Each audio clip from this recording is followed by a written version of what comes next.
Hey guys, welcome back to the El Classo. This lecture, we're going to get a little more in depth with Twitter. We went over it a little bit in the last lectures, but we just kind of blazed through it. So in the past, we covered how there are a lot of ways of finding people who are complaining about the problem you solve, and Twitter was just merely one of those ways of finding complainy people. But outside of people just complaining about their lives, which might just sum up human existence, Twitter is still a goldmine for a lot of things business. You see, Twitter is just a beehive of people that are talking about pretty much anything. Unlike Facebook, you can see and join the conversations of literally anyone on it. There are pretty much no restrictions in that regard, unless you're stalking someone and they block you. And as I like to point out, there are roughly 300 million people that use it monthly.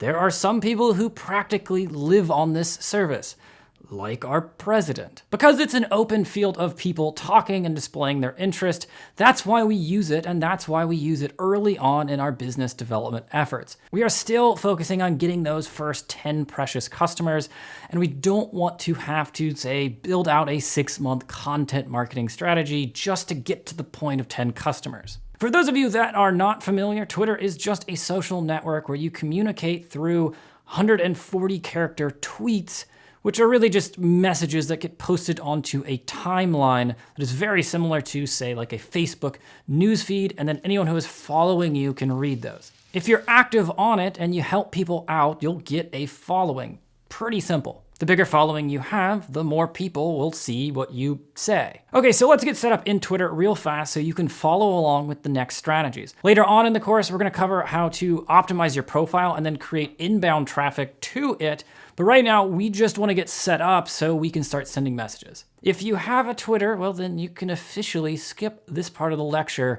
Just press the skip button, see you next lecture. All right, so go to twitter.com, click sign up in the top right. Now, don't be distracted by the news updates about whatever the Kardashians do. I'll satisfy your curiosity and tell you, well, they do nothing on camera for a living. After you hit sign up, fill out your details and just move on. Yes, let Twitter tailor their experience for you. None of that really matters. You do not actually have to add your phone, so just skip it to save time. You can go back and do it later. Pick a username preferably related to your business in some way. Now, you can either create this account for yourself or for your business. An account that's made for yourself might come off as more personal when you send messages, but you'll have to make sure you sound more personal when you communicate. There's nothing necessarily wrong with that, just be aware that if it's coming from a person, it should sound like it's coming from a person. Pick whatever username you can get that hasn't yet been taken by the username squatters and proceed to your page.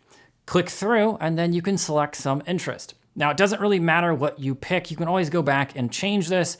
This is just designed to populate your page on the first time you log in. Then you can decide to follow the suggested users they give you. Again, doesn't really matter.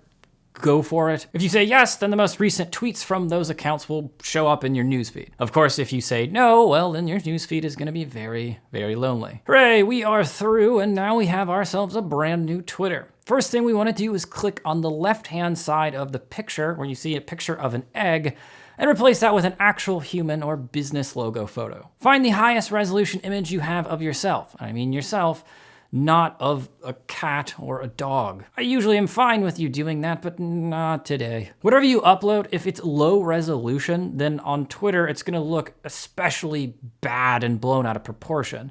Now, once you have that image up, click on your name and then click Edit Profile. Now here, we just wanna make sure we have some information about us. If it's for you as a person, write what the meaning of life is and make sure not to get it wrong. After that, just add a sentence about what you're working on with a link to your business, product, or project. That's really it. We just don't want this to be blank. Okay, hooray again. Now you are on Twitter and you can participate in the next lectures of manually mining some good old-fashioned customers. You can, if you want to, add a cover photo by clicking at the top of the profile in that rectangle. But again, that's really up to you. If you've ever used a service called canva.com, which we'll use throughout this course, you can actually use them to borrow a template for that cover photo. Really, it'll take you 5 minutes. Either way, not a big deal. I will see you guys in the next lecture.